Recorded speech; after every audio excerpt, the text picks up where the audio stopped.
Dengan mempelajari Sirah Nabawiyah, maka makin menambah kecintaan kepadanya. Semoga yang subscribe juga dimudahkan jalannya menuju surga.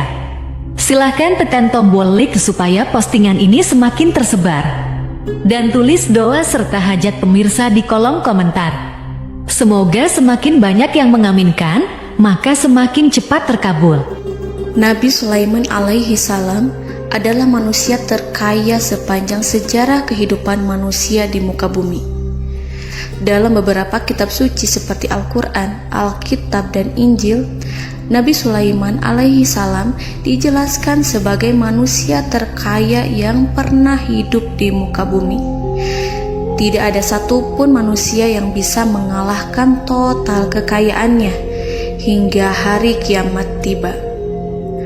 Para arkeolog telah menemukan situs peninggalan sejarah Islam yang mengungkap total kekayaan Nabi Sulaiman alaihi salam.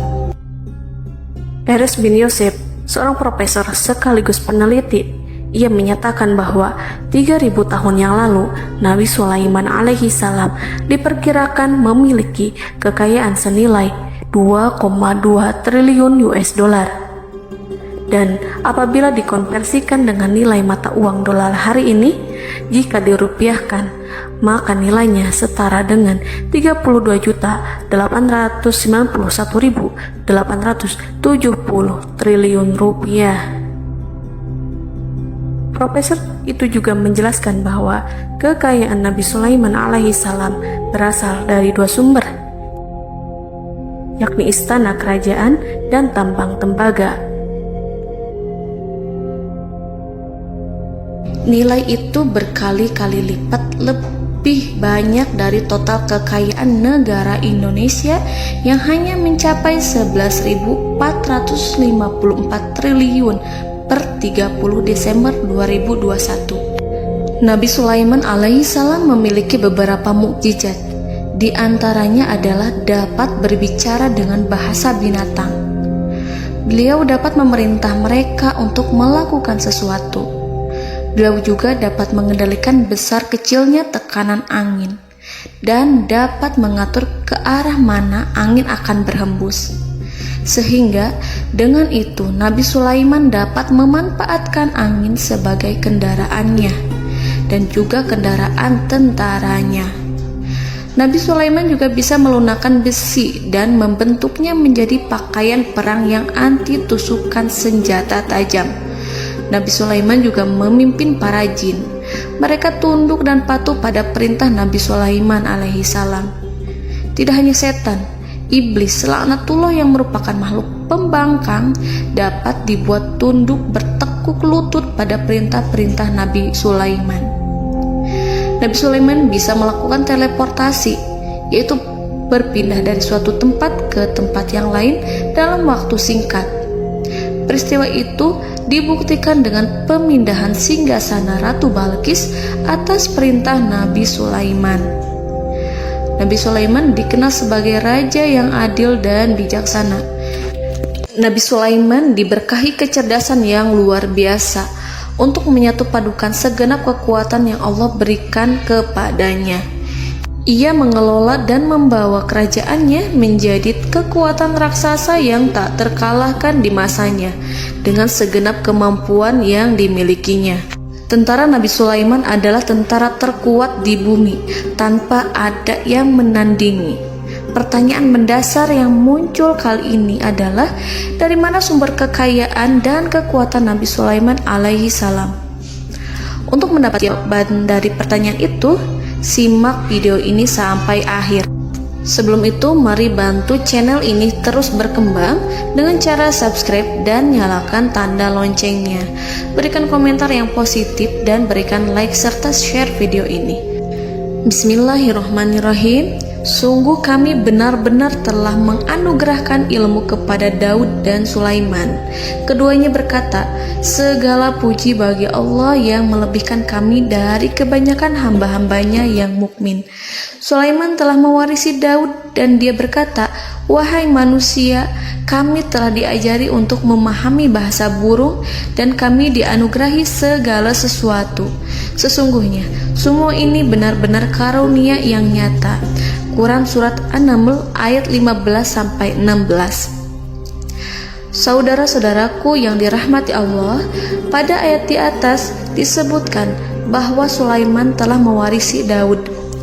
Nabi Sulaiman mewarisi Nabi Daud dalam sisi kenabian dan kekuasaan, bukan mewarisi harta, karena para nabi tidak mewariskan harta. Sebab sepeninggalan mereka, harta para nabi menjadi sedekah bagi orang-orang yang ada di sekitarnya, yaitu orang-orang fakir dan orang-orang yang membutuhkan. Dan harta para nabi tidak dikhususkan bagi kalangan keluarganya.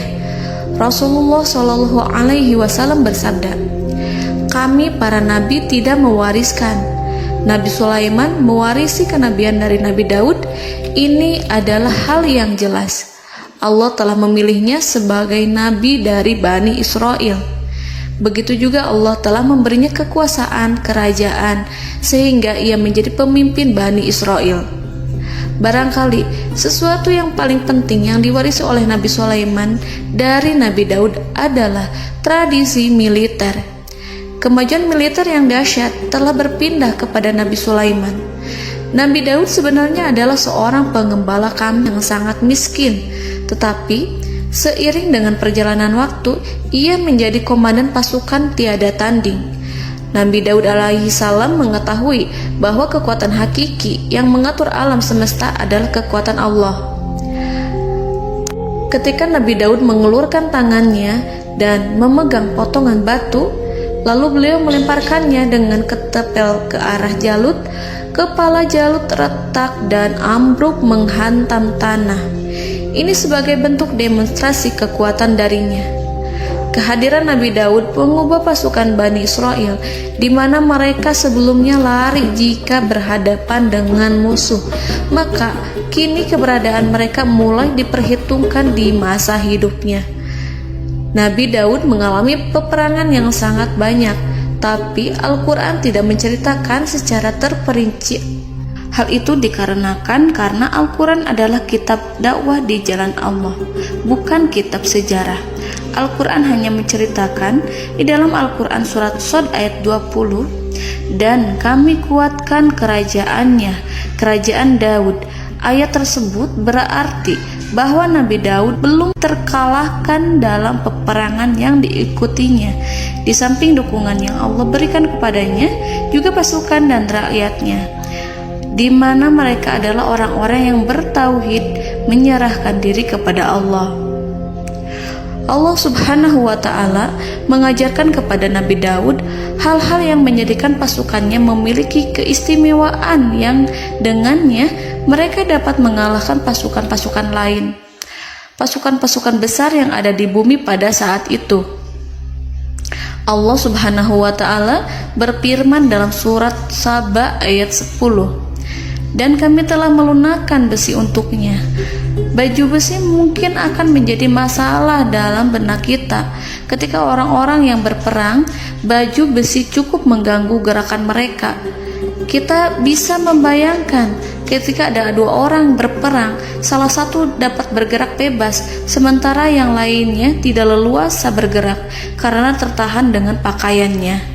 Namun, dengan kekuasaan Allah, Nabi Daud dapat melunakkan besi dan membuat baju besi yang ringan, yang mudah untuk digunakan. Ini adalah kemajuan penting yang Allah berikan kepada Nabi Daud dan tentaranya. Kemajuan itu kemudian diajarkan, diwariskan dan dimiliki oleh Nabi Sulaiman alaihi salam. Nabi Sulaiman memiliki pasukan dahsyat yang melebihi pasukan manapun di bumi saat itu, atau bahkan mungkin saat ini. Bahkan Allah menambahkan karunia-Nya kepada Nabi Sulaiman yang disebutkan dalam Al-Quran surat An-Naml ayat 16. "Dan Sulaiman telah mewarisi Daud, dan dia berkata, 'Wahai manusia, kami telah diberi pengertian tentang suara burung, dan kami diberi segala sesuatu. Sesungguhnya, ini benar-benar suatu karunia yang nyata.'" Saudara-saudaraku yang dirahmati Allah, pada suatu hari Nabi Sulaiman alaihi salam menengadahkan tangannya dan berdoa kepada Allah Subhanahu wa ta'ala. Antara hati Nabi dan Allah tidak ada penghalang, tidak ada jarak, tidak ada sekatan waktu, tidak ada satupun dari para nabi yang berdoa kepada Allah kecuali doanya pasti dikabulkan. Doa Nabi Sulaiman alaihi salam direkam dalam Al-Quran surat Shad ayat 35. Nabi Sulaiman berkata, "Ya Tuhanku, ampunilah aku, anugerahkanlah kepadaku kerajaan yang tidak dimiliki oleh seorang pun sesudahku." Nabi Sulaiman menginginkan dari Allah sesuatu kerajaan yang belum pernah diperoleh oleh siapapun setelahnya.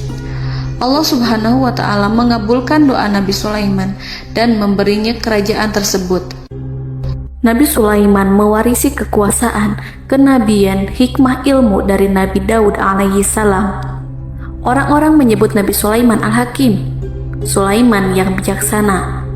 Kebijaksanaan Nabi Sulaiman tidak terbatas pada keadilannya di tengah-tengah manusia dan juga kasih sayangnya kepada mereka. Namun, kebijaksanaan Nabi Sulaiman juga berlaku di kalangan burung dan binatang lainnya. Nabi Daud juga mengenal bahasa burung, tetapi Nabi Sulaiman dapat berbicara dengan bahasa burung. Bahkan, ia dapat menggantikannya sebagai pembantunya. Ketika Nabi Daud bertasbih di gunung, burung-burung serta binatang buas ikut bertasbih bersamanya. Bahkan angin pun berhenti untuk mendengarkan tasbih itu. Sedangkan Nabi Sulaiman alaihi salam, Allah Subhanahu wa ta'ala memberinya karunia lebih dari itu, di mana binatang-binatang buas tunduk padanya, begitu juga angin dan burung. Saudara-saudaraku yang dirahmati Allah, Nabi Sulaiman alaihi salam mampu mendengarkan bisikan semut yang berbicara kepada sesama mereka. Bahkan ia mampu memerintahkan semut tersebut sehingga semut itu menjadi taat pada perintahnya. Pasukan Nabi Sulaiman memiliki kekuatan yang sangat dahsyat. Belum pernah ada di dunia ini satu pasukan pun yang memiliki kekuatan seperti itu. Kekuatan Nabi Sulaiman berasal dari beberapa kombinasi yang sangat mengagumkan, sehingga karenanya ia tidak dapat tertandingi. Kekuatan itu terdiri dari manusia, binatang-binatang, jin, dan lain sebagainya. Kita mengetahui bahwa jin adalah makhluk Allah dan manusia tidak mampu melihatnya atau menghadirkannya atau meminta pertolongan kepadanya. Sedangkan Nabi Sulaiman telah diberi Allah suatu kemampuan untuk menundukkan jin, mempekerjakan mereka sebagai tentara di tengah-tengah peperangan. Bahkan ia mampu menjadikan mereka sebagai pekerja-pekerja kasar di kerajaannya saat tidak ada peperangan. Oleh sebab itu, ketika ada pasukan lain yang mencoba melawan pasukan Nabi Sulaiman, mustahil mereka akan mendapatkan kemenangan. Bahkan pasukan Nabi Sulaiman diperkuat oleh pasukan burung. Burung di pasukan Nabi Sulaiman memerankan tugas penting, yaitu menjadi agen intelijen. Kita mengetahui bahwa peranan informasi saat peperangan adalah hal yang penting. Dari informasi tersebut, pasukan dapat mengetahui keadaan lawannya. Demikianlah peranan burung pada pasukan Sulaiman. Ia terbang di tengah-tengah musuh. Kemudian, ia kembali kepada Nabi Sulaiman untuk menyampaikan berita tentang keadaan lawannya. Di samping jin dan burung, Allah juga menundukkan angin untuk Nabi Sulaiman. Nabi Sulaiman dapat memerintahkan angin dan ia mampu untuk menaiki angin tersebut. Dalam Al-Quran surat Shad ayat 36-40, Allah Subhanahu wa ta'ala berfirman, "Kami tundukkan kepada angin yang berhembus dengan baik menurut kemana saja yang dikehendaki Sulaiman. Dan kami tundukkan pula kepadanya setan-setan, semuanya ahli bangunan dan penyelam, dan setan yang lain yang terikat dalam belenggu. Inilah anugerah kami, maka berikanlah kepada orang lain atau tahanlah untuk dirimu tanpa perhitungan, dan sesungguhnya dia mempunyai kedudukan yang dekat pada sisi kami dan tempat kembali yang baik." Saudara-saudaraku yang dirahmati Allah, Allah Subhanahu wa Ta'ala juga memberikan kemampuan yang tak seorang pun dari para nabi mendapatkannya, yaitu kemampuan untuk memerintah setan. Setan adalah salah satu bagian dari jin. Ia adalah kelompok yang celaka dari bangsa jin. Kelompok ini sebenarnya tidak mampu dikuasai oleh manusia. Bahkan jin yang soleh tidak dapat mengatur setan. Adapun Nabi Sulaiman, Allah telah memberinya kekuasaan untuk menundukkan setan dan mempekerjakannya, bahkan mengikatnya dengan rantai serta menghukumnya jika ia menentang pada perintahnya. Setan membangun untuk Sulaiman istana-istana, patung-patung dan alat-alat perang. Bahkan setan-setan itu menyelam ke dasar lautan untuk mengeluarkan permata dan yakut untuk Sulaiman. Jika di antara setan yang menentang perintahnya, maka Nabi Sulaiman alaihi salam mengikatnya dengan rantai. Ini semua menunjukkan kekayaan Nabi Sulaiman dan kekuasaannya, di mana ia mampu mengatur banyak makhluk di bumi ini. Tentu saja, kemampuan itu semua adalah atas izin dari Allah Subhanahu wa Ta'ala sebagai mukjizat darinya.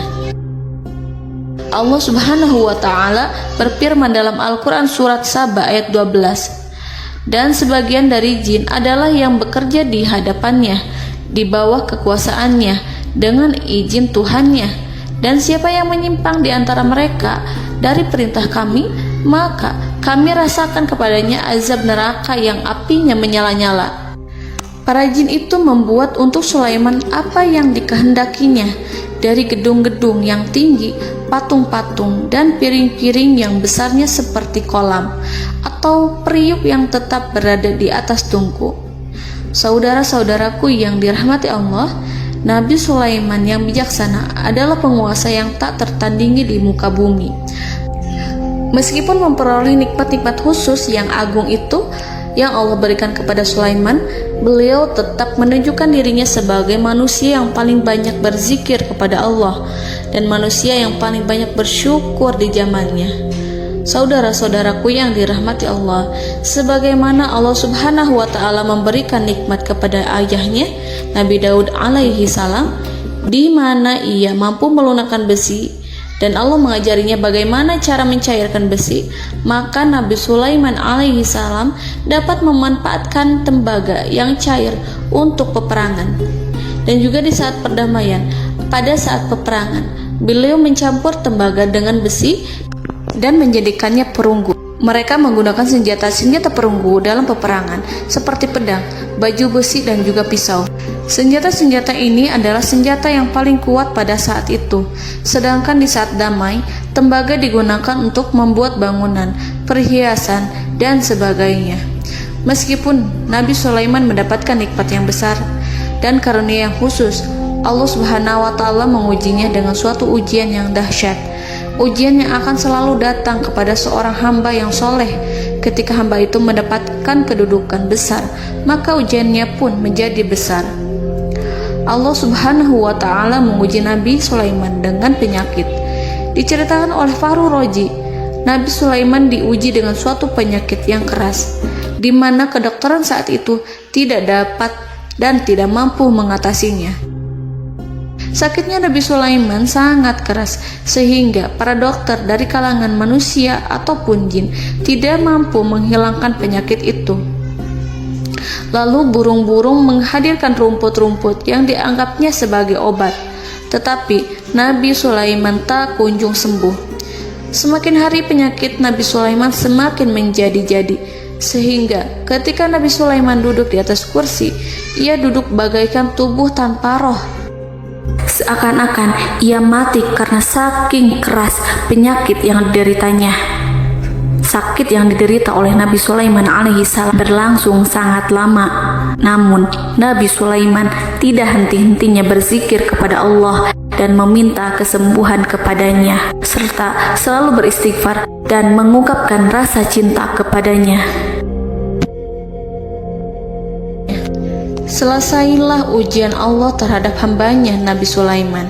Beliau pun sembuh Nabi Sulaiman merasakan kembali kesehatannya setelah ia mengetahui segala kejayaan dan segala kekuasaan serta segala kebesarannya tidak lagi mampu menghilangkan penyakit yang dideritanya kecuali jika Allah menghendaki.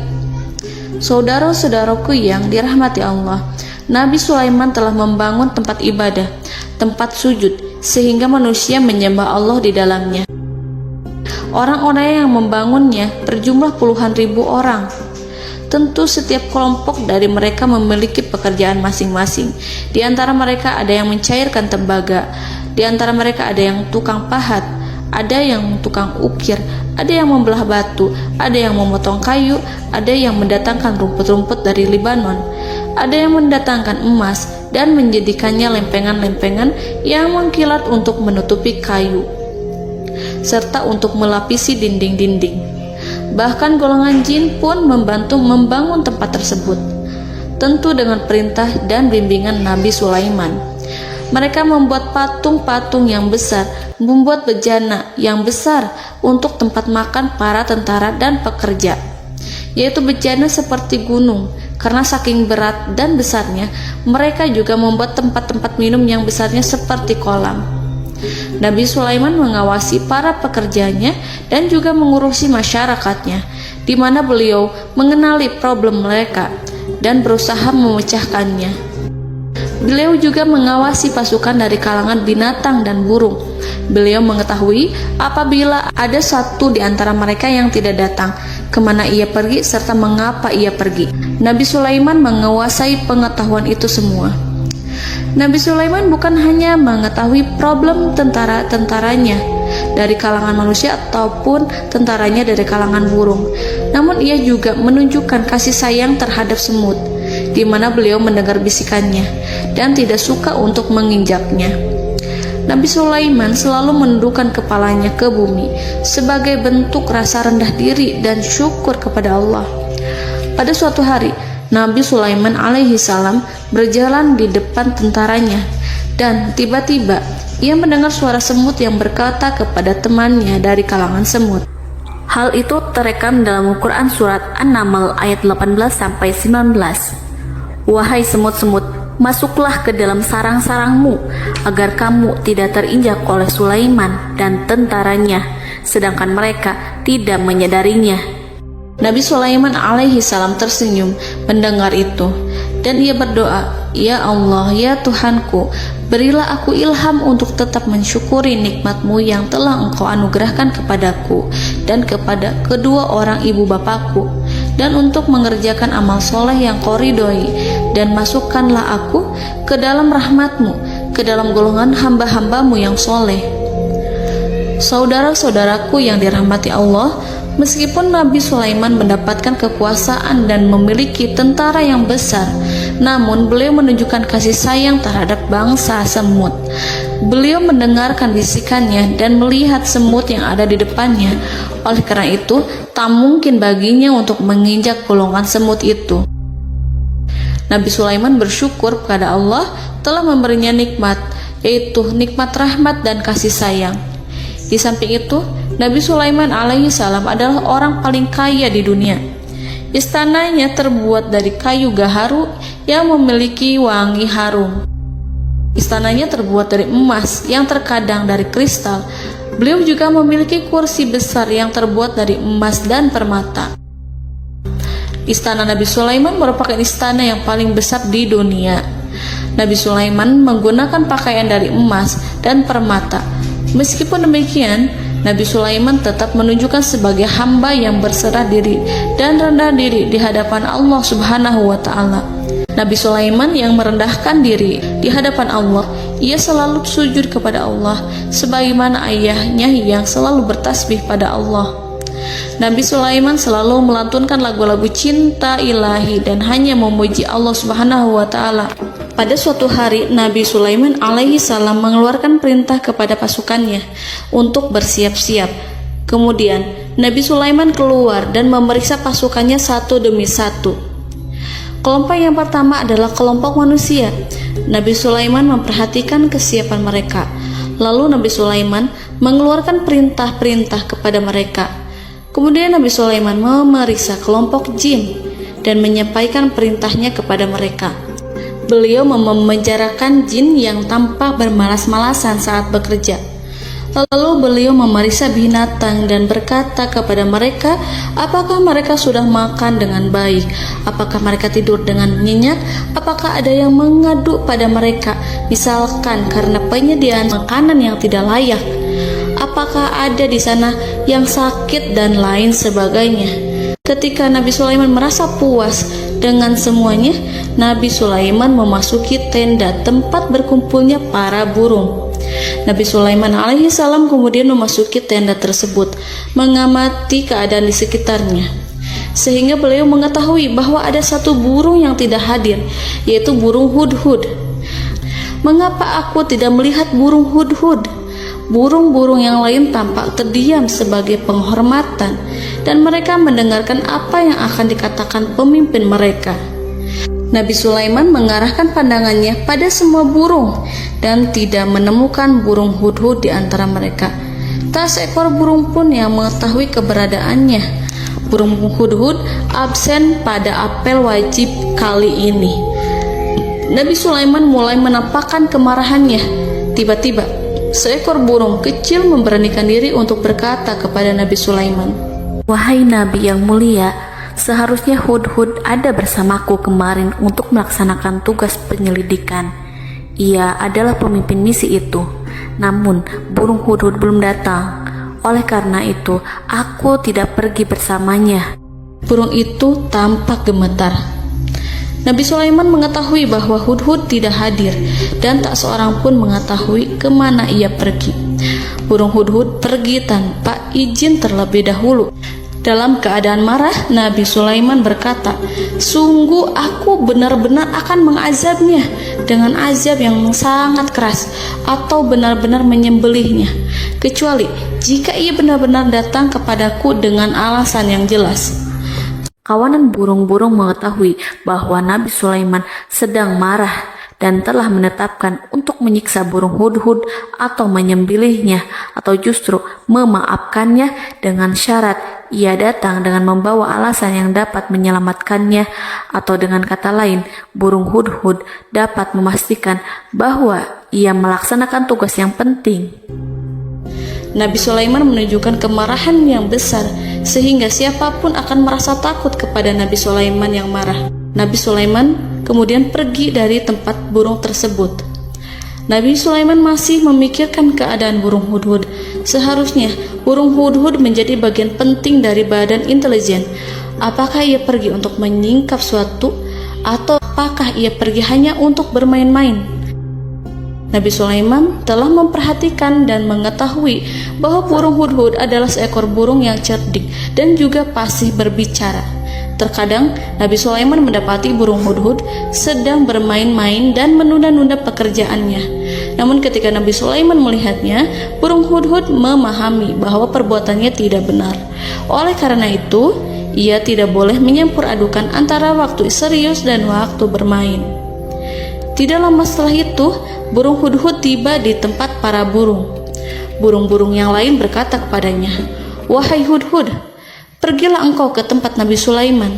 Jika ia mengetahui bahwa engkau telah sampai, jiwamu benar-benar terancam.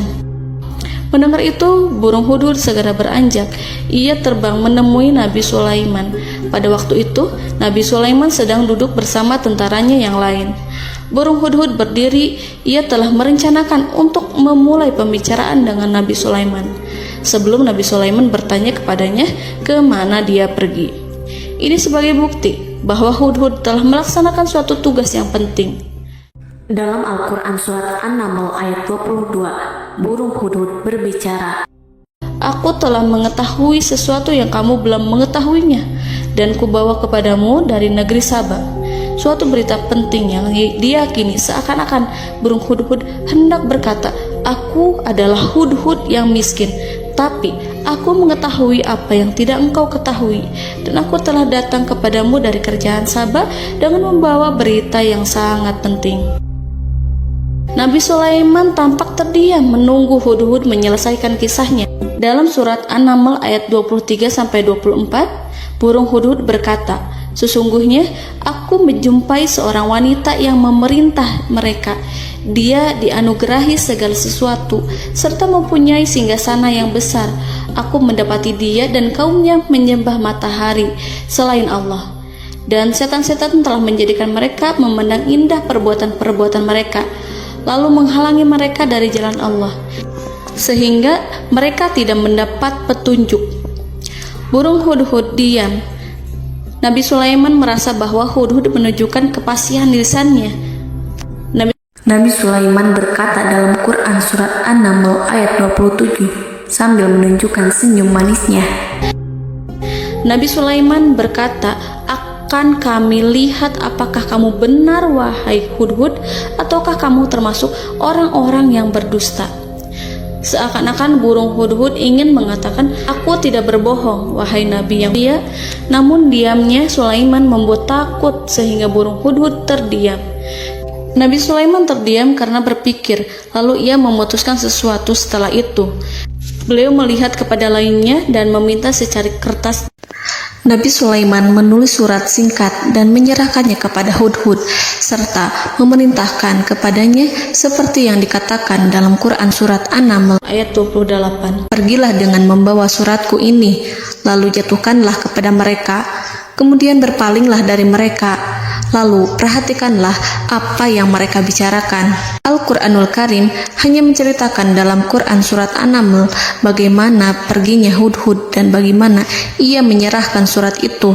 Lalu Al-Quran langsung menyebut keadaan kerajaan Balqis yang saat itu sedang membaca surat di depan para pembesar kerajaan dan para menterinya. Dalam Al-Quran surat An-Naml ayat 29-31 berkatalah Balqis, "Wahai pembesar-pembesar, sesungguhnya telah dijatuhkan kepadaku sebuah surat yang mulia. Sesungguhnya surat ini dari Sulaiman, dan sesungguhnya isinya dengan menyebut nama Allah yang Maha Pengasih lagi Maha Penyayang, bahwa janganlah kalian berlaku sombong terhadapku, dan datanglah kepadaku sebagai orang yang berserah diri." Saudara-saudaraku yang dirahmati Allah, dalam surat tersebut Nabi Sulaiman menyebutkan supaya mereka menyerahkan diri dan tunduk kepada perintah Nabi Sulaiman. Nabi Sulaiman memerintahkan agar mereka meninggalkan penyembahan terhadap matahari. Nabi Sulaiman tidak mempersoalkan akidah mereka dan tidak memuaskan mereka dengan apapun. Nabi Sulaiman hanya memerintahkan bahwa ia berada di atas kebenaran. Bukankah ia didukung kekuatan yang berlandaskan keyakinan yang dimilikinya? Nabi Sulaiman hanya memerintahkan mereka agar tunduk dan patuh kepadanya. Ratu Sabak menyampaikan surat tersebut di tengah-tengah kaumnya. Dalam Quran surat An-Naml ayat 32 dijelaskan, "Dan berkatalah Balqis, wahai para pembesar, berilah aku pertimbangan dalam urusanku ini. Aku tidak pernah memutuskan sesuatu persoalan sebelum kamu berada dalam majelisku." Saudara-saudaraku yang dirahmati Allah, para pembesar istana Balqis menentang surat tersebut. Isi surat itu membangkitkan kesombongan kaum Sabak, di mana mereka merasa lebih kuat. Mereka mengetahui bahwa di sana ada seorang yang mencoba menentang mereka dan mengisyaratkan peperangan kepada mereka. Lalu ia meminta kepada mereka untuk memenuhi syarat-syaratnya sebelum terjadinya peperangan dan kekalahan. Dalam surat An-Naml ayat 33, mereka menjawab, "Kita adalah orang-orang yang memiliki kekuatan dan juga memiliki keberanian yang sangat besar dalam peperangan. Dan keputusan berada di tanganmu, wahai rajaku. Maka pertimbangkanlah apa yang akan kamu perintahkan." Saudara-saudaraku yang dirahmati Allah, para pembesar kaum Sabak seakan ingin berkata, "Kita siap untuk melaksanakan perang." Tampaknya ratu itu memiliki kebijakan yang lebih baik dari pembesar kaumnya. Surat Sulaiman itu membuatnya berpikir lebih jernih dan lebih berhati-hati. Ia berusaha sebisa mungkin menghindari peperangan. Ratu itu berpikir dalam tempo yang lama. Nama Sulaiman tidak diketahuinya dan ia pun belum pernah mendengarnya. Oleh karena itu, Ratu kaum Sabak tidak mampu mengetahui dan mendeteksi seberapa besar kekuatan Nabi Sulaiman. boleh jadi Nabi Sulaiman memiliki kekuatan yang dahsyat, sehingga ia mampu memerangi kekuasaannya dan mengalahkannya. Kemudian ratu memperhatikan apa yang ada di sekelilingnya. Ia melihat kemajuan masyarakatnya dan juga kekayaannya. Barangkali ia mengira bahwa Nabi Sulaiman iri terhadap kemajuan dan kekayaannya itu, sehingga Nabi Sulaiman ingin menyerangnya. Setelah mempertimbangkan isi surat Nabi Sulaiman dengan cermat, Ratu Saba memilih untuk tidak bersikap ceroboh dan bodoh. Ratu lebih suka untuk menggunakan bahasa kelembutan. Ia mengirim kepada Nabi Sulaiman suatu hadiah yang besar. Ratu mengira bahwa Nabi Sulaiman seorang yang ambisius, yang boleh jadi ia telah mendengar tentang kekayaan kerajaan Saba. Para utusan pergi dengan membawa hadiah dari Ratu Saba.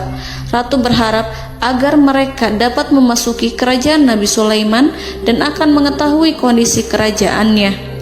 Saat mereka pulang, Ratu ingin mendengar secara langsung dari mereka tentang bagaimana keadaan kaum Nabi Sulaiman dan pasukannya. Setelah mendapatkan informasi yang cukup, maka Ratu Balqis dapat membuat sesuatu keputusan yang tepat. Ratu menyembunyikan apa yang terlintas dalam pikirannya, lalu ia berbicara kepada pembesar istananya bahwa ia dapat menyingkap niat jahat Raja Sulaiman melalui cara mengirimkan hadiah kepadanya. Ratu lebih memilih cara tersebut dan menunggu reaksi dari Nabi Sulaiman. Ratu berhasil memuaskan para pembesar istana, dan untuk sementara ia menghilangkan ide untuk berperang. Karena para raja jika menyerang suatu desa, maka pemimpin desa tersebut adalah orang yang paling banyak mendapatkan kehinaan. Akhirnya, para pembesar kaumnya merasa puas dengan pikiran Ratu Balqis. Saudara-saudaraku yang dirahmati Allah, dalam surat An-Naml ayat 34-35 dijelaskan, Ratu Balqis berkata, "Sesungguhnya raja-raja apabila memasuki suatu negeri, niscaya mereka akan membinasakannya dan menjadikan penduduknya yang mulia menjadi hina. Dan demikian pula lah yang akan mereka perbuat. Dan sesungguhnya aku akan mengirim utusan kepada mereka dengan membawa hadiah, dan aku akan menunggu apa yang akan dibawa kembali oleh utusan itu." Kemudian sampailah hadiah dari Ratu Balqis kepada Nabi Sulaiman. Para intelijen Nabi Sulaiman memberitahunya bahwa utusan Balqis datang dengan membawa hadiah. Nabi Sulaiman langsung mengetahui bahwa Ratu Balqis itu sengaja mengirim orang-orangnya untuk mengetahui atau untuk mendapatkan informasi tentang kekuatannya. Lalu setelah itu ia akan mengambil keputusan atau mengambil sikap kepada kerajaan Sulaiman. Nabi Sulaiman segera memanggil semua pasukannya untuk berkumpul. Utusan Balqis segera memasuki istana Nabi yang dipenuhi dengan pasukan yang besar, bersenjata. Melihat itu, utusan Ratu Balqis tercengang dan terkejut ketika mereka melihat kekayaan yang mereka bawa tidak ada apa-apanya dibandingkan dengan kerajaan Nabi Sulaiman. Hadiah mereka tampak tidak berarti. Emas yang mereka bawa tampak tidak memiliki makna saat mereka memasuki istana Nabi Sulaiman yang terbuat dari kayu-kayu pohon gaharu yang mengeluarkan bau yang harum serta dihiasi dengan emas permata. Para utusan Ratu Balqis berdiri bersama Nabi Sulaiman dan menyaksikan bagaimana Nabi Sulaiman mengendalikan pasukannya. Kemudian mereka mulai berpikir tentang kekuatan dan kualitas pasukan Nabi Sulaiman. Betapa kagetnya mereka ketika melihat di tengah-tengah pasukan itu terdapat singa, burung, dan tentara dari kalangan manusia yang mampu terbang. Mereka pun sadar bahwa mereka di hadapan pasukan yang tiada tandingannya. Selesailah demonstrasi pasukan Nabi Sulaiman. Kemudian para utusan ratu dipersilahkan maju ke tempat hidangan makanan. Para utusan itu sangat terkejut ketika melihat berbagai macam makanan dari penjuru dunia ada di depannya. Dan di antara makanan itu terdapat pula makanan yang biasa ditemukan di negeri mereka. Tetapi mereka melihat bahwa makanan itu memiliki rasa yang lebih istimewa. Selain itu, piring-piring yang ada di depan mereka terbuat dari emas dan mereka dilayani oleh laki-laki yang berhias dengan emas. Di meja makan itu terdapat burung, ikan laut, dan berbagai macam daging yang mereka tidak mampu lagi membedakan daging apa itu. Nabi Sulaiman tidak makan bersama mereka, tapi beliau makan dengan menggunakan piring yang terbuat dari kayu. Beliau memakan roti yang kering yang dicampur dengan minyak. Inilah makanan yang dipilih Nabi Sulaiman. Makan bersama mereka dalam keadaan diam, mereka merasa kehadiran Nabi Sulaiman menciptakan suatu wibawa yang luar biasa. Selesai perjamuan itu, lalu dengan sangat malu mereka menyerahkan hadiah dari Ratu Balkis kepada Nabi Sulaiman. Hadiah itu berupa emas yang bagi mereka hadiah itu sangat bernilai tinggi. Tapi di sini hadiah itu tampak kecil di hadapan kekayaan-kekayaan Nabi Sulaiman yang sangat mengagumkan. Nabi Sulaiman memperhatikan hadiah dari Ratu Balkis itu dan berkata dalam Quran surat An-Naml ayat 36, "Maka apa yang diberikan Allah kepadaku lebih baik daripada apa yang diberikannya kepadamu, tetapi kamu merasa bangga dengan hadiahmu." Saudara-saudaraku, Raja Sulaiman menyingkap dengan kata-katanya yang singkat itu penolakannya terhadap hadiah mereka. Ia memberitahu utusan itu bahwa ia tidak menerima hadiah tersebut. Ia tidak merasa puas dengan hadiah itu. Yang membuatnya puas hanyalah, "Janganlah kalian berlaku sombong terhadapku dan datanglah kepadaku sebagai orang-orang yang berserah diri." Lalu Nabi Sulaiman berkata kepada mereka dengan pelan. Hal itu diabadikan dalam Al-Quran surat An-Naml ayat 37. "Kembalilah kepada mereka. Sungguh kami akan mendatangi mereka dengan bala tentara yang mereka tidak kuasa melawannya. Dan pasti kami akan mengusir mereka dari negara itu, yaitu negeri Saba, dengan terhina. Dan mereka akan menjadi tawanan-tawanan yang hina." Saudara-saudaraku yang dirahmati Allah, Nabi Sulaiman kemudian meninggalkan para utusan ratu setelah terlebih dahulu mengancam mereka. Para utusan itu berharap agar Nabi Sulaiman mau menunggu kunjungan Ratu Balkis yang akan membawa misi perdamaian. Akhirnya, sampailah para utusan Ratu Balkis ke negeri Saba. Mereka segera menuju istana sang ratu. Mereka memberitahu bahwa negeri mereka ada di ujung tanduk. Mereka menceritakan kepada ratu tentang kekuatan Nabi Sulaiman dan tidak mungkin bagi mereka mampu melawannya. Mereka meyakinkan Ratu Balkis bahwa ia harus mengunjunginya dan melihat sendiri bagaimana kebesaran kerajaan Nabi Sulaiman. Kemudian Ratu Balkis menyiapkan dirinya untuk pergi menuju kerajaan Nabi Sulaiman. Nabi Sulaiman duduk di kursi kerajaan di tengah-tengah para pembesarnya dan para menterinya, serta para komandan pasukannya. Beliau berpikir tentang sosok Balkis. Nabi Sulaiman mengetahui bahwa Balkis menuju tempatnya. Balkis dikelilingi rasa takut. Nabi Sulaiman berpikir sejenak tentang bagaimana matahari disembah. Ia memikirkan bagaimana informasi yang diterima oleh intelijennya tentang kemajuan kerajaan Balkis dalam bidang kesenian dan ilmu pengetahuan. Nabi Sulaiman bertanya kepada dirinya sendiri, apakah kemajuan menjadi penghalang untuk mengetahui kebenaran? Apakah ratu itu senang dengan kekuatan yang dicapainya? Dan ia membayangkan bahwa kekuatannya adalah segalanya.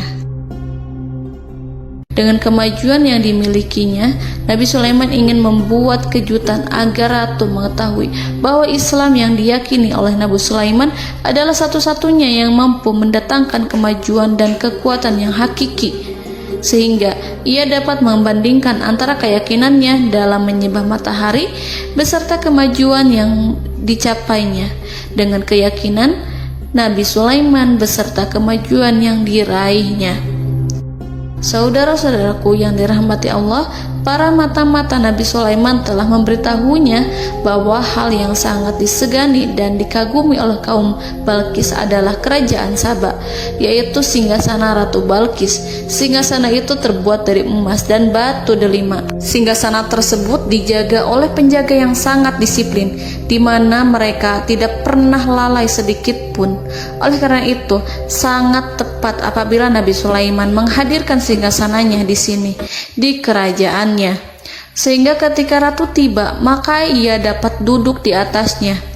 Nabi Sulaiman ingin membuat kejutan kepadanya dan menunjukkan bahwa kemampuannya tersebut yang berlandaskan pada keislaman.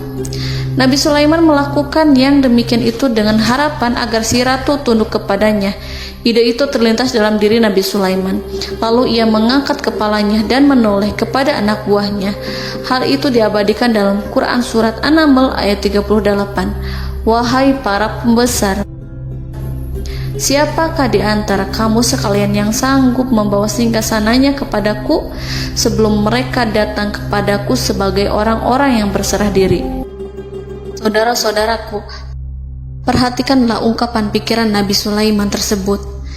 Semua pemikirannya berkisar tentang keislaman para penyembah matahari, tentang bagaimana beliau dapat memberikan petunjuk kepada mereka di jalan Allah. Yang pertama menjawab pertanyaan Nabi Sulaiman adalah jin Ifrit. Dalam Quran Surat An-Naml ayat 39, berkatalah Ifrit yang cerdik dari golongan jin, "Aku akan datang kepadamu dengan membawa singgasana itu sebelum kamu berdiri dari tempat dudukmu. Sesungguhnya aku benar-benar kuat untuk membawanya, lagi dapat dipercaya." Nabi Sulaiman berdiri dari tempat duduknya. Setelah 1 jam atau 2 jam, jin itu berjanji kepadanya untuk menghadirkan singgasana Balkis. Sebelum itu, istana Nabi Sulaiman di Palestina, sedangkan istana Balkis terletak di Yaman. Antara singgasana tersebut dengan singgasana Nabi Sulaiman berjarak lebih dari ribuan mil. Barangkali pesawat yang cepat sekalipun yang kita kenal hari ini tidak akan mampu membawa dan mendatangkan istana itu dalam waktu 1 jam. Tetapi masalahnya di sini, berhubung dengan kekuatan jin yang serba misterius, Nabi Sulaiman tidak mengomentari sedikit pun terhadap apa yang dikatakan oleh Ifrit. Nabi Sulaiman tampak menunggu tanggapan lain yang mampu menghadirkan singgasana Balkis yang lebih cepat dari jin Ifrit. Nabi Sulaiman menoleh kepada seorang yang di sana, yang duduk di atas naungan. Hal itu diceritakan dalam Al-Quran Surat An-Naml ayat 40. Berkatalah seseorang yang mempunyai ilmu dari Alkitab, "Aku akan membawa singgasana itu kepadamu sebelum matamu berkedip." Maka tatkala Sulaiman melihat singgasana itu terletak di hadapannya, ia pun berkata, "Ini termasuk karunia Tuhanku untuk menguji aku, apakah aku akan bersyukur atau mengingkari nikmatnya? Dan barang siapa yang bersyukur, maka sesungguhnya dia bersyukur untuk kebaikan dirinya sendiri. Dan barang siapa yang ingkar, maka sesungguhnya Tuhanku Maha Kaya lagi Maha Mulia." Saudara-saudaraku, belum lama seseorang yang mempunyai ilmu dari Alkitab menyatakan kalimatnya, sehingga singgasana itu tiba-tiba ada di depan Nabi Sulaiman, yang mampu menghadirkan singgasana itu lebih cepat dari kedipan mata. Al-Quranul Karim tidak menyingkap kepribadian seseorang yang menghadirkan singgasana itu. Al-Quran hanya menggarisi bahwa orang itu mempunyai ilmu dari Alkitab. Al-Quran tidak menjelaskan kepada kita apakah ia seorang malaikat ataukah manusia ataukah jin. Al-Quran sengaja tidak menyingkap hakikat kitab yang dimaksud. Saudara-saudaraku yang dirahmati Allah, setelah melihat singgasana itu, Nabi Sulaiman bersyukur kepada Allah. Ia mulai memperhatikan singgasana sang ratu. Singgasana tersebut merupakan simbol pembangunan dan juga kemajuan, tetapi nampaknya ia hanya sesuatu yang biasa saja jika dibandingkan dengan kekuasaan dan kebesaran ciptaan yang dibuat oleh manusia dan jin di kalangan istana Nabi Sulaiman. Nabi Sulaiman memikirkan dalam tempo yang sangat lama singgasana Ratu Balkis itu. Kemudian beliau memerintahkan agar singgasana itu diperbaiki, sehingga saat Ratu Balkis datang, dia akan mengujinya. Apakah Ratu Balkis dapat mengenali singgasananya ataukah tidak? Dalam Al-Quran Surat An-Naml ayat 41, Nabi Sulaiman berkata, "Ubahlah baginya singgasananya, maka kita akan melihat apakah dia mengenal ataukah dia termasuk orang-orang yang tidak mengenalnya." Saudara-saudaraku yang dirahmati Allah, Nabi Sulaiman memerintahkan agar dibangun istana yang akan digunakan untuk menyambut Ratu Balkis. Nabi Sulaiman memilih tempat di laut, dan ia memerintahkan agar dibangun suatu istana di mana sebagian besarnya terdiri dari air laut. Nabi Sulaiman memerintahkan agar lantainya itu terbuat dari kaca yang tebal dan kuat, sehingga orang-orang yang berjalan di atas istana itu akan dapat melihat di bawahnya ada ikan-ikan berwarna-warni yang berenang-renang. Dan mereka akan melihat rumput-rumput laut yang bergerak-gerak. Akhirnya, selesailah pembangunan istana itu. Saking bersihnya kaca lantainya, sehingga tampak di sana tidak ada kaca. Burung hudhud memberitahu Nabi Sulaiman bahwa Balkis telah sampai dekat kerajaannya. Kemudian Ratu Balkis datang. Al-Quran tidak menyebutkan keadaan Nabi Sulaiman saat menyambut Balkis, namun Al-Quran menunjukkan dua sikap Ratu Balkis. Yang pertama, bagaimana sikap Balkis ketika pertama kali melihat singgasananya yang datang mendahuluinya, padahal ia telah meninggalkan pengawalannya untuk tetap setia menjaga singgasananya itu. Keadaan kedua adalah keadaan di depan istana yang dibangun untuk penyambutan Balkis. Istana itu penuh dengan permata yang berenang-renang di bawahnya ikan-ikan. Dalam Quran Surat An-Naml ayat 42 dijelaskan, dan ketika Balkis datang, ditanyakanlah kepadanya, serupa inikah singgasanamu? Balkis menjawab, seakan-akan singgasana ini adalah singgasanaku. Kami telah diberi pengetahuan sebelumnya, dan kami adalah orang-orang yang berserah diri. Saudara-saudaraku, pada dialek di atas, Balkis melihat singgasananya dan ia tercengang saat mengetahui bahwa itu adalah singgasana miliknya. Namun kemudian ia mulai ragu karena melihat tidak sepenuhnya itu singgasana miliknya. Jika itu benar-benar miliknya, lalu bagaimana ia datang mendahuluinya? Dan bila bukan singgasananya, maka bagaimana Sulaiman dapat meniru sepersis dan seteliti itu?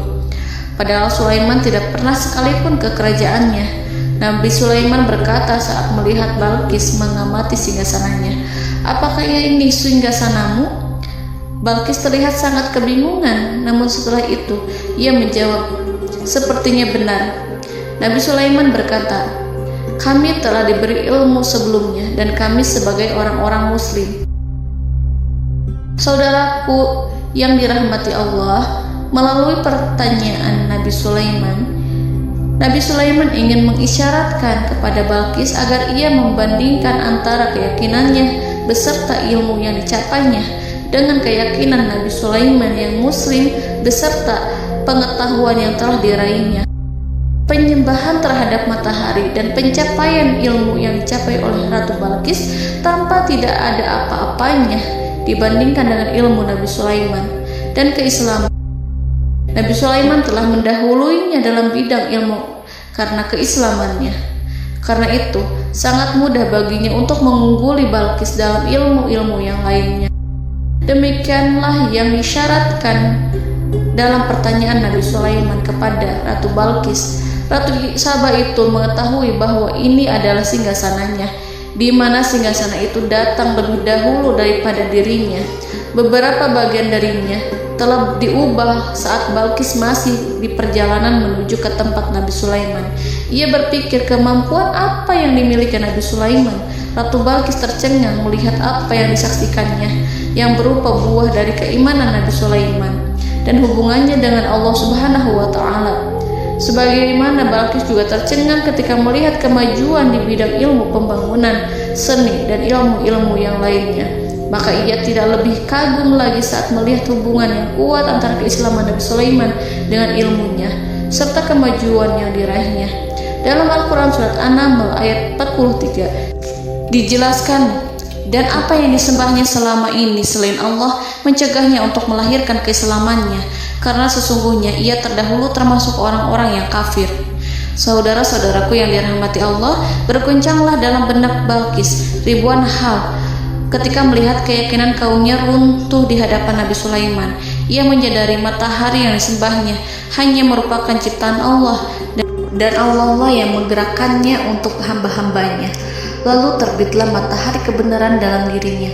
Hatinya diterangi oleh cahaya baru yang tidak akan tenggelam seperti tenggelamnya matahari. Masa keislamannya hanya menunggu waktu.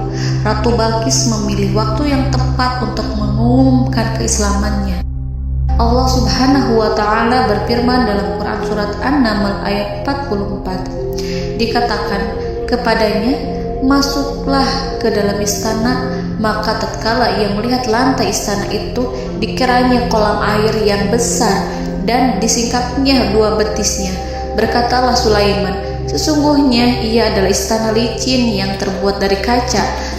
Berkatalah Balkis, wahai Tuhanku, sesungguhnya aku telah berbuat zalim terhadap diriku dan aku berserah diri bersama Sulaiman kepada Allah Tuhan semesta alam. Saudara-saudaraku yang dirahmati Allah, dikatakan kepada Balkis, masuklah ke dalam istana. Ketika ia masuk, maka ia tidak menyaksikan adanya kaca, tetapi ia melihat air, sehingga ia mengira akan bersinggungan dengan air. Lalu ia menyingkapkan sedikit bajunya agar bajunya itu tidak basah. Nabi Sulaiman mengingatkannya tanpa melihatnya agar ia tidak khawatir terhadap pakaiannya, karena pakaiannya tidak akan basah, sebab di sana tidak ada air. Itu sekedar kaca yang halus, yang saking halusnya sehingga ia tidak tampak. Pada kesempatan itulah Balkis mengumumkan keislamannya yang mengakui kelalimannya, dan ia menyatakan menyerahkan diri kepada Nabi Sulaiman dan kepada Allah Tuhan semesta alam. Lalu kaumnya pun mengikutinya dan mereka memeluk Islam. Balkis menyadari ia berhadapan dengan penguasa yang terbesar di bumi dan Nabi Allah yang mulia. Untuk pertama kalinya, wajah Sulaiman tampak dihiasi dengan senyuman yang menunjukkan kepuasannya sejak Balkis mengunjunginya. Demikianlah Nabi Sulaiman mewujudkan kejayaannya yang hakiki dan menyebarkan cahaya Islam di muka bumi. Saudara-saudaraku, Al-Quran tidak menyebutkan kisah Balkis setelah keislamannya. Para ahli tafsir mengatakan bahwa ia menikah dengan Nabi Sulaiman.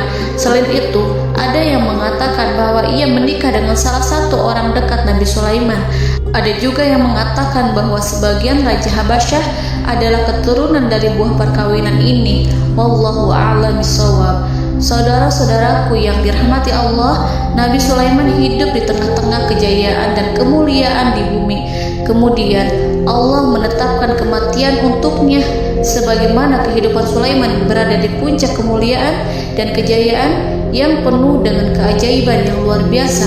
Maka kematiannya pun merupakan tanda-tanda kebesaran Allah yang penuh dengan keajaiban. Demikianlah bahwa kematiannya sesuai dengan kehidupannya, sesuai dengan kejayaannya. Allah berfirman tentang kematian Sulaiman di dalam Al-Quran Surat Saba ayat 14. Maka tatkala kami telah menetapkan kematian Nabi Sulaiman, tidak ada yang menunjukkan kepada mereka kematiannya itu kecuali rayap yang memakan tongkatnya. Maka tatkala ia telah tersungkur, tahulah jin bahwa kalau sekiranya mereka mengetahui yang gaib, tentulah mereka tidak akan tetap dalam siksa yang menghinakan. Saudara-saudaraku, kemampuan Nabi Sulaiman untuk menundukkan jin dan mempekerjakan mereka serta hubungan mereka dengan semua itu menimbulkan fitnah di tengah-tengah manusia dalam hal tertentu. Kematian Nabi Sulaiman merupakan batasan jawaban terhadap fitnah ini. Kami tidak mengetahui siapa yang mengklaim bahwa jin mengetahui hal yang gaib. Apakah itu setan yang terkutuk, atau jin yang bodoh, atau manusia yang tertipu? Kami tidak mengetahui siapa yang bertanggung jawab terhadap tersebarnya isu yang keliru ini. Yang kita ketahui adalah bahwa hal tersebut adalah mempengaruhi sebagian manusia dan jin. Barangkali manusia berkata kepada diri mereka, selama jin melakukan perbuatan yang luar biasa ini, maka apa gerangan yang menjadikan mereka tidak mengetahui hal yang gaib itu? Manusia itu lupa bahwa kunci kegaiban berada di tangan Allah. Masalah ilmu gaib tidak akan mampu dikuasai oleh jin dan manusia. Hanya Dia yang mengetahuinya, dan manusia diberitahu hanya sedikit sekali. Saudara-saudaraku yang dirahmati Allah, seakan-akan Allah telah merencanakan bahwa kematian Sulaiman bertujuan untuk menghancurkan pemikiran itu, yaitu pemikiran bahwa jin mengetahui hal-hal yang gaib. Jin bekerja untuk Nabi Sulaiman selama beliau hidup, dan tatkala beliau meninggal, maka tugas mereka menjadi bebas. Nabi Sulaiman meninggal tanpa diketahui oleh jin, sehingga mereka tetap bekerja untuk mereka, tetap mengabdi kepada Sulaiman. Seandainya mereka mengetahui hal yang gaib, niscaya mereka tidak akan meneruskan pekerjaan mereka. Saudara-saudaraku, pada suatu hari Nabi Sulaiman memasuki mihrabnya untuk itikaf ibadah dan beribadah kepada Allah. Tak seorang pun yang berani mengganggu khalwatnya. Mihrab Sulaiman terletak di puncak gunung dan dindingnya terbuat dari permata. Pada suatu hari, Nabi Sulaiman duduk bersandar pada tongkatnya dan ia tampak tenggelam dalam tafakur. Beliau berzikir pada Allah hingga rasa kantuk menguasainya. Lalu setelah itu malaikat maut menemuinya. Nabi Sulaiman pun meninggal. Beliau bersandar kepada tongkatnya. Jin melihatnya dan mengira bahwa beliau sedang sholat, sehingga mereka pun terus melanjutkan pekerjaannya. Berlalulah hari demi hari yang panjang. Datanglah rayap, yaitu semut kecil yang memakan kayu. Hewan itu mulai memakan tongkat Nabi Sulaiman. Rayap itu tampak lapar. Sebagian dari tongkat Nabi Sulaiman dimakan beberapa hari oleh rayap itu. Ketika yang dimakannya semakin bertambah, maka tongkat itu pun menjadi rusak dan kemudian jatuh dari tangan Nabi Sulaiman alaihi salam. Tubuh mulia itu kehilangan keseimbangan dan kemudian jatuh terhempas di bumi. Tatkala tubuh suci itu tersungkur, maka manusia segera menuju ke arahnya. Mereka menyadari dan mengetahui bahwa Nabi Sulaiman telah meninggal dalam waktu yang lama. Jin menyadari bahwa mereka tidak mengetahui hal yang gaib, dan manusia pun mengetahui hakikat ini. Seandainya jin mengetahui hal yang gaib, niscaya ia tidak akan meneruskan siksa yang hina. Mereka tidak akan bekerja kepada Sulaiman. Demikianlah Nabi Sulaiman alaihi salam meninggal dalam keadaan duduk dan sholat di mihrabnya. Lalu berita itu tersebar bagaikan api di bumi. Manusia, burung, dan binatang buas mengantarkan jenazah Nabi Sulaiman. Sekawanan burung tampak sedih dan menangis. Semua makhluk bersedih. Akhirnya tak seorang pun mengetahui bahasa burung di bumi. Meninggallah seorang yang memahami pembicaraan burung, binatang-binatang, jin, dan lain sebagainya. Burung-burung itu berkata, betapa beratnya kehidupan di tengah orang-orang yang tidak mengetahui pembicaraan kita. Allahu a'lam.